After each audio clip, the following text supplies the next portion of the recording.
शार्दूल बरा झालाय आणि तिची गेलेली स्मृती परत आली. आपण महाबळेश्वरला गेलो होतो ना, तिथपर्यंत मला आठवतंय. त्याच्यानंतरचं मला काही आठवतच नाहीये प्रियांका. वेळ पडली तर मारून टाका तिला, पण ती राजाराम पांढरेपर्यंत पोचता कामा नये. प्रियांका, तुला माझ्याशी काहीतरी महत्वाचं बोलायचं होतं ना? बोल ना. शार्दूलच्या तब्येतीपेक्षा आणखीन काहीच महत्वाचं नाहीये माझ्यासाठी. काका, ती प्रियंका इथे का आली होती? तिचं माझ्याकडे काहीतरी महत्वाचं काम होतं म्हणून ती मला भेटायला आली होती.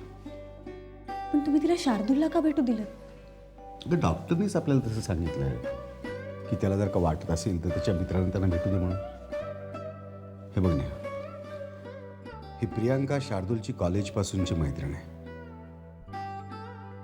शिवाय जेव्हा ॲक्सिडेंट झाला तेव्हा ती त्याच्याबरोबर होती. आणि बघ, आपल्याला डॉक्टरनी सांगितलं ना की त्याला जसं वागायचं असेल तसं वागू दे.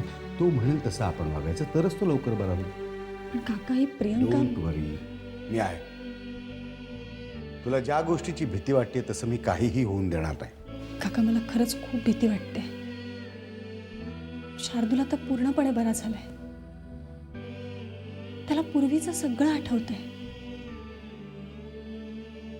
आणि मला मात्र विसरलाय. काका, हो, त्याने प्रियंकाला ओळखलं. आणि मला मात्र. ओळखेल नाही ओळखेल, तू काळजी करू नकोस. डॉक्टरनी सांगितलं ना तो हळूहळू बरा होतोय म्हणून. मग पण काका, आता बास, जास्त विचार करत बसू नकोस. सगळं ठीक होईल, मला खात्री आहे. आणि हे बघ, गेले काही दिवस तूही झोपलेली नाहीस, थकली असशील. तेव्हा आता घरी जा आणि तूही थोडी विश्रांती घे. मी आहे इकडे. नाही काका, मी हा आता बास. घरी जा तू. घरी बाळ ये ना, त्याचीही काळजी तुला घ्यायला हवी. हे बघ, शार्दूलला डिस्चार्ज कधी देत आहेत ते मी डॉक्टरांशी बोलून तुला कळवतो. आणि तो आता ठीक आहे तेव्हा तू निघ.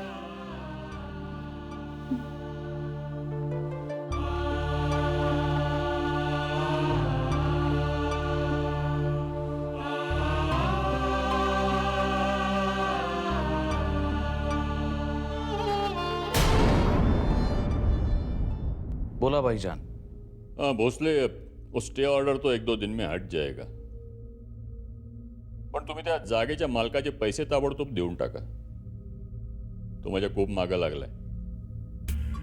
काय भोसले, जागेवर स्टे आल्यामुळं लोकांच्या नजरेत ती जागा आली आहे. त्यामुळं बरेच लोक त्या मालकाच्या मागं लागले. तेव्हा त्याचा विचार बदलायच्या आत आपण त्याला पैसे देऊन जागा ताब्यात घ्यायला हवी. मी रेडी आहे, पैसे सुद्धा रेडी आहेत. तुम्हीच म्हणाला होता की तुम्ही स्वतः त्या जागा मालकाला पैसे द्याल म्हणून मी थांबलो होतो. नाही तर इव्हन मी पैसे देऊन मोकळा झालो असतो. नहीं, अब रुकने की जरूरत नहीं है. त्याचे पैसे ताबडतोब देऊन टाका. काय तुमच्या दुश्मनांनी आधीच बरेच अडथळे करून ठेवलेले आहेत. त्या खैरमोडे आणि सूर्यभान यांनी तर त्या जागेवरती स्टे ऑर्डर आणली. तेव्हा आणखीन काही प्रॉब्लेम निर्माण करायच्यात आपल्याला प्रोजेक्ट सुरू करायला हवं. खरंय तुमचं. आपण लवकरात लवकर प्रोजेक्ट सुरू करायला हवा. मी त्या मालकाकडे पैसे पाठवतो लगेच. पण तुम्ही बाकीची कागदपत्र बघून घ्या मात्र. आणि हा, त्या सूर्यभानचं काय करायचं ठरवलंय तुम्ही? हाँ, वो पॉलिटिकल लीडर है,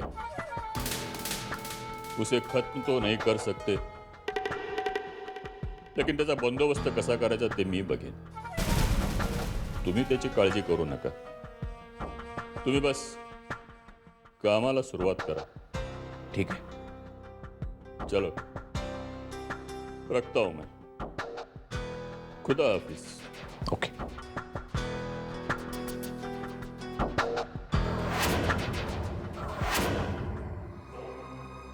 सर, मला बोलवलं. ती आपण ॲड देणार होतो न्यूजपेपरमध्ये, त्याचं काय झालं? सर, त्या ॲडचं मॅटर अजून तुम्ही फायनल केलं नाही. फायनल कधी करणार मी? मला आणून दाखवलं तर ना. त्याकरता एखाद्या ॲड एजन्सीशी बोला, नीट ॲड तयार करून घ्या. ॲड उत्तम व्हायला पाहिजे, लोकांच्या नजरेत भरायला हवी. नागपुरात मोक्याच्या ठिकाणी आपण त्याची होर्डिंग्ज लावणार आहोत. सर तशा काही जागा मी बघून ठेवल्यात. नुसत्या जागा बघून काय होणार आहे? आधी ऍड तयार व्हायला हवी ना. मी ॲड एजन्सी बरोबर बोललो आहे. ते लवकरच आपल्याला एखादी चांगली ॲड बनवून देतील. कधी? कधी? मला तारीख वेळ नक्की सांगा. आज, उद्या, परवा? 1-2 दिवसांनी नक्की मिळेल. 2 दिवसात मला माझ्या टेबलवरती ॲडचं पूर्ण मॅटर मिळायला हवं. 2 दिवसात. आपल्याकडे वेळ फार कमी आहे. जागा ताब्यात मिळायला आपल्याला ॲड सोडायला लागणार. तिकडे नागपुरात एक काउंटर उघडावं लागणार आहे जिथे लोकांना ॲप्लिकेशन फॉर्म्स मिळतील. कामं खूप आहेत आणि वेळ कमी. So quick, come on, quick quick, पटापट आवरा सगळं. नुसती नंदी बैलासारखी मान हलवू नका. तेच करताय परत. Sorry sir.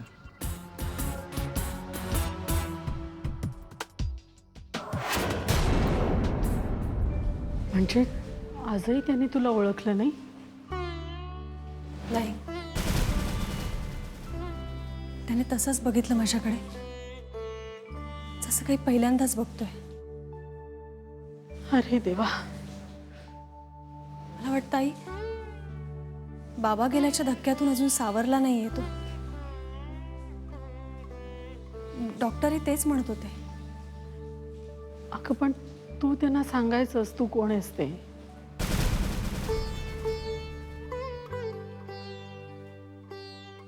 ती वेळच आली नाही माझ्यावर. डॉक्टर म्हणालेत की त्याची तब्येत खूप नाजूक आहे. त्याच्या डोक्यावर जास्त ताण देऊ नका. तो होईल हळूहळू रिकवर. आणि त्याचंच त्याला सगळं आठवेल. आणि त्यांना कधी काही आठवलंच नाही तर?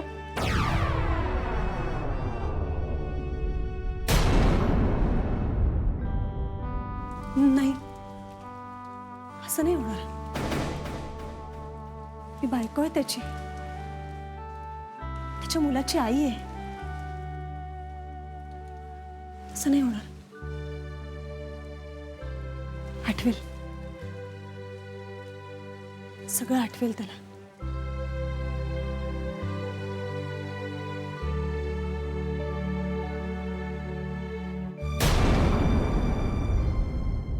सर, ठरल्याप्रमाणे शारदाराजेंना प्रोजेक्टचे सगळे पेपर्स पाठवून दिले. त्यात आपल्या डीलचे सगळे मुद्दे सविस्तर लिहिले.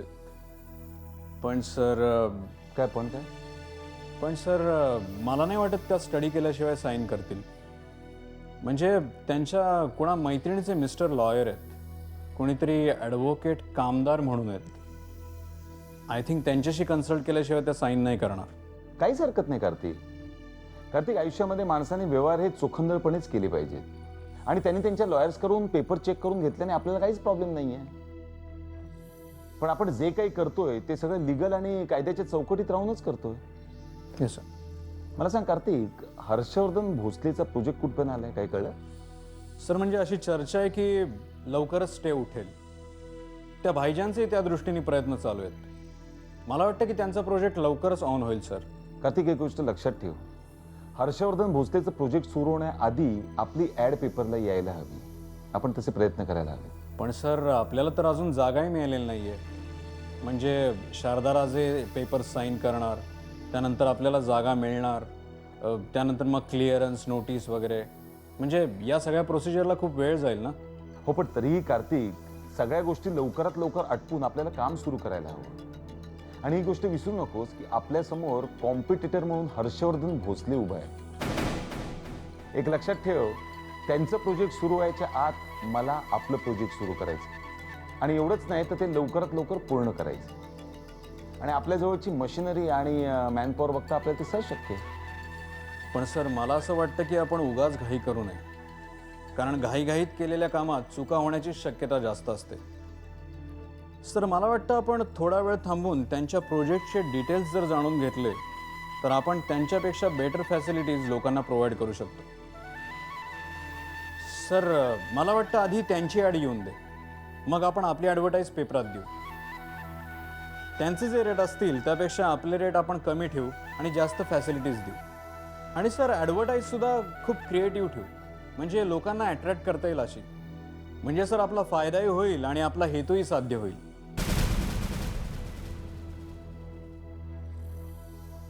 काय झालं सर? नाही, माझं काही चुकलं का? नाही अजिबात नाही, बरोबर आहे. आधी प्रतिस्पर्ध्यांना पत्ते ओपन करू देत, मग आपण आपला पत्ता टाकू. कारण काही झालं तरी डाव आपल्याला जिंकायचा.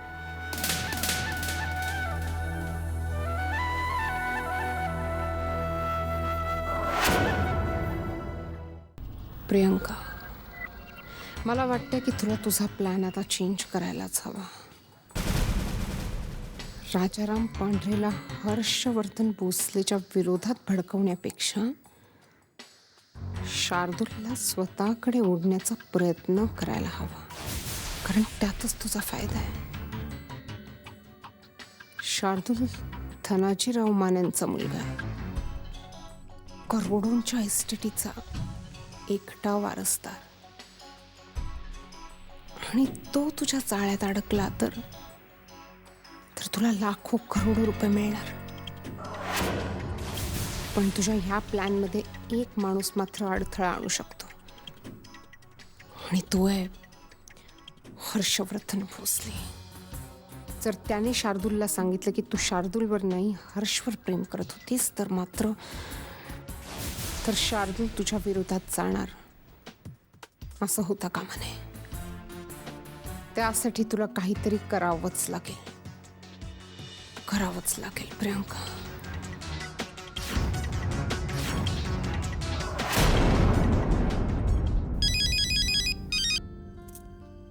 हॅलो हॅलो सावरीताई, अंतरा बोलतीये. बोल ग, कशी आहेस? मी बरी आहे. आज कशी काय आठवण झाली ताईची? अचानक. अगं आठवण तर रोजच येते, आणि ती आली ना की तू दिलेली डायरी मी काढून बसते. मग मला असं वाटतं की मी तुझ्याशीच बोलतेय. खरंच ताई, त्या डायरीमुळे मला ना स्वतःबद्दल आणि घरातल्या इतर लोकांबद्दल जाणून घ्यायला खूप मदत होते. पण मग ते वाचून तुला काही आठवलं का? आठवलं असं म्हणता येणार नाही, पण असं वाटतं की हे सगळं माझ्या आयुष्यात घडून गेले आधी. ताई, तू त्या डायरीत कवितांच्या पुस्तकाबद्दल लिहिलंयस ना, ते पुस्तक मला परवा सापडलं, आणि अगं असं वाटलं की या सगळ्या कविता तोंडपाठ आहेत माझ्या. खरंच, एक ओळ वाचली ना की पुढची आपोआपच आठवायची. अगं हो, त्या सगळ्या कविता तुला अगदी तोंडपाठ होत्या. तू खूप हुशार होतीस. अगदी नुसत्या कविताच नाही तर अभ्यासातही तू खूप खूप हुशार होतीस अंतरा. हो, बाबा पण हेच सांगत होते. अगं माझं शिक्षण अर्धवट राहिलं. त्यांची खूप इच्छा आहे की मी माझं शिक्षण पूर्ण करावं, आणि माझीही.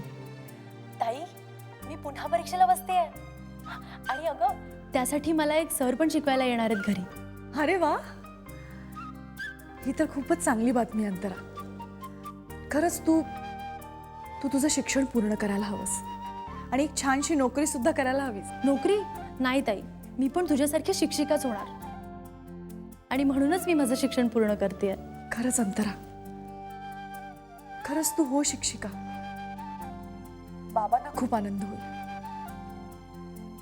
माझं काय, मी माझ्या संसारात इतकी अडकून पडले ना की मला त्यांचे स्वप्न नाही पूर्ण करता आलं. पण तू ते पूर्ण कर. हो, नक्की प्रयत्न करेन. बरं, तू मला सांग, तू इथे कधी येणार आहेस? मला आणि बाबांना सारखं असं वाटतं की तू इथे राहायला यायला हवंस. सध्या तरी नाही येता येणार. का? आता कसं सांगू तुला. तू पुन्हा एकदा मावशी होणार आहेस. म्हणजे मला पुन्हा एकदा दिवस गेले. काय? अगं काय सांगतेस काय? खरंच? ही किती आनंदाची बातमी माहितीये का? पण लगेच सगळ्यांना सांगू नकोस. मी हळूहळू कळवेन सगळ्यांना. अगं ह्यांची खूप इच्छा होती की देवयानीशी खेळायला एखादा भाऊ हवा, म्हणून आम्ही चान्स घेतला, आणि लगेचच आमची इच्छा पूर्ण झाली. खरंच कधी कधी वाटतं, देवाला असं कसं कळतं आपल्या मनात काय इच्छा आहे ते? सगळ्यांच्याच मनातलं त्याला कळतं असं नाही, आणि कधी कधी तर कळत असूनही तो निष्ठुरपणे वागतो.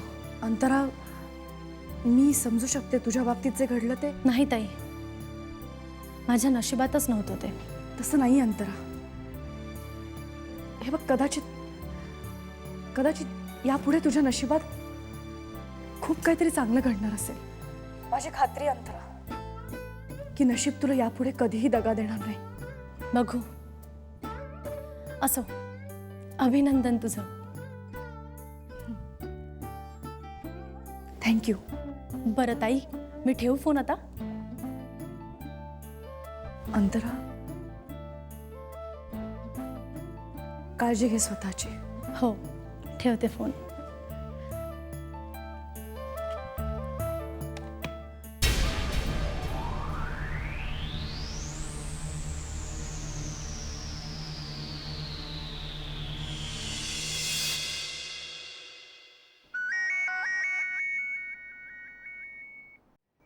हर्ष,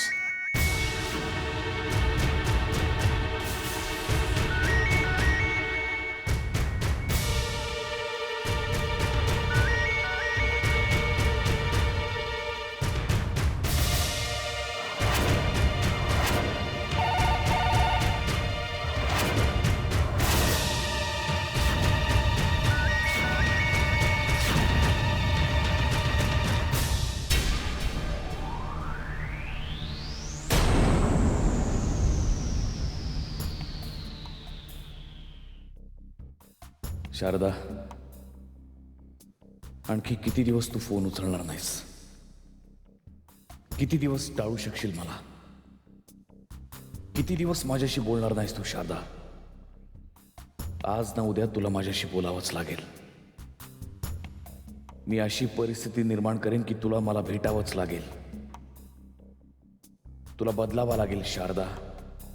तुझा हा निर्णय तुला बदलावा लागेल. नाही ऐकलंस माझं तर शेवटी मी तुला तुझ्या नवऱ्याची, कुमारची शपथ घालीन. मग तरी भेटशीलच मला, बोलशीलच माझ्याशी. कुठल्याही परिस्थितीत हा हर्षवर्धन भोसले हार मानणार नाही. देव माझ्या पाठीशी आहे शारदा.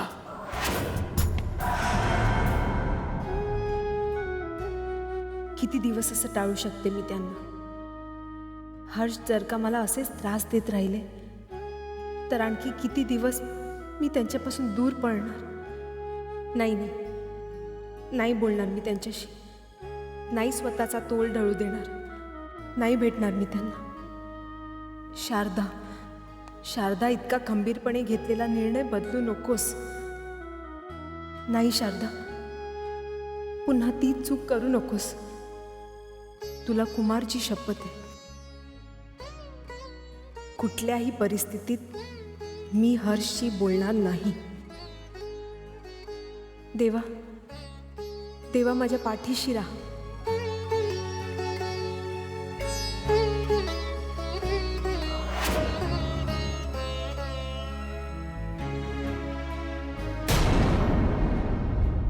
हॅलो. नमस्कार वहिनी, मी पळसकर गुरुजी. बोला गुरुजी, कसा काय फोन केला? अहो वहिनी, त्या मुलीकडे त्यांचा मला 2-3 वेळा फोन येऊन गेला. बघण्याचा कार्यक्रम होऊन बरेच दिवस होऊन गेले.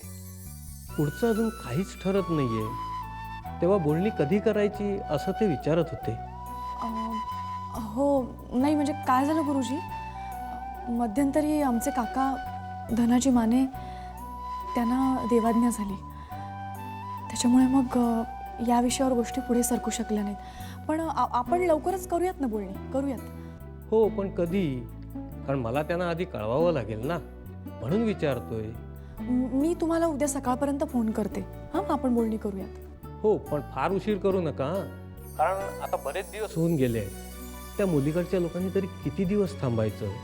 त्यांच्या मुलीसाठी इतरही स्थळं येऊन गेलेली आहेत. बघा, उशीर कराल तर हे चांगलं स्थळ हातचं घालवून बसाल. हा, नाही तसं नाही होणार. मी आजच बोलते यांच्याशी आणि मी तुम्हाला उद्या नक्की फोन करते. हां, ठीक आहे, मी त्यांना उद्यापर्यंत थांबवून ठेवते, पण उद्या नक्की फोन करून कळवा. हां, हो नक्की. चला मग ठेवू फोन. बरं.